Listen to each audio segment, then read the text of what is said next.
ازيكم؟ انا مريم هكون معاكم في ABC Parenting. يلا بينا.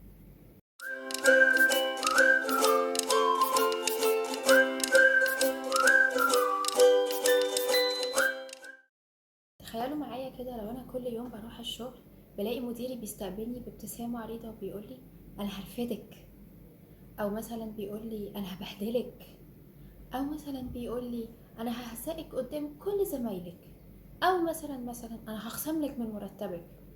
تفتكروا انا هيكون ايه احساسي؟ اكيد هكون ولا طايقاه ولا طايقه الشغل ولا طايقه اجي المكان ده تاني، وعايزه امشي وبحاول ادور على حته تانية. اكيد هبقى متضايقه وتعبانه. تخيلوا بقى ان احنا بنعمل ده مع اولادنا كل يوم. بقعد اقول له كل اكلك لحسن هديك حقنه كبيره، ما تعملش كده لحسن هتتضرب، مش عارفه اروح ساعد اختك لحسن حاجي مش عارفه اعمل ايه، ادخل نام لحسن القطه تيجي تاكل رجليك، وشويه كلام غريب قوي قوي كده، وبحول الحياه كلها حواليه لبعبع كبير ان هتيجي قوه كونيه خارقه تيجي تنقض عليه وتفترسه. طب ليه؟ يعني تخيلوا هو هيبقى عايش كده ازاي؟ انا وانا كبير مش طايق مديري في الشغل اللي بيعاملني بالطريقه دي، ابني بقى هيبقى طايق نفسه؟ هيكره نفسه وهيكره العيشه وهيكره البيت وهيكره يسمع كلامي، وهيبقى مش قادر، هيبقى خايف من كل حاجه حواليه. لا انا استفدت حاجه ولا هو هيستفيد حاجه. يمكن في فتره يسمع الكلام علشان خاطر خايف، لكن بعد كده كل الحاجات دي كل الاساطير دي هتتهد وهتبقى بالنسبه له كلام هبل، ومش هيسمع كلامي تاني، وهيفهم انه ماما كانت بتضحك عليه وكانت بتشتغله، وهيبطل يسمع كلامي وهبقى بالنسبه له هفق جدا، يعني هيبقى منظري وحش قوي. طب وعلى ايه من الاول؟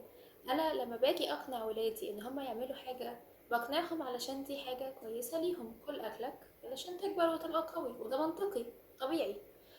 ساعد اختك علشان انت كمان لما تحتاج مساعده هي تيجي تساعدك، وده برضو كلام منطقي. مش عارفه اعمل ايه علشان ايه، يبقى كله كلام بالاقناع العقلي مش اقناع بالتخويف، علشان يبقى بيسمع كلامي ويفضل يسمع الكلام على طول بعد كده، او من غير حتى ما يسمع كلامي يبقى دي تصرفات تلقائيه هو بيعملها على طول، لانه عارف انها حاجات صح وانها حاجات مفيده.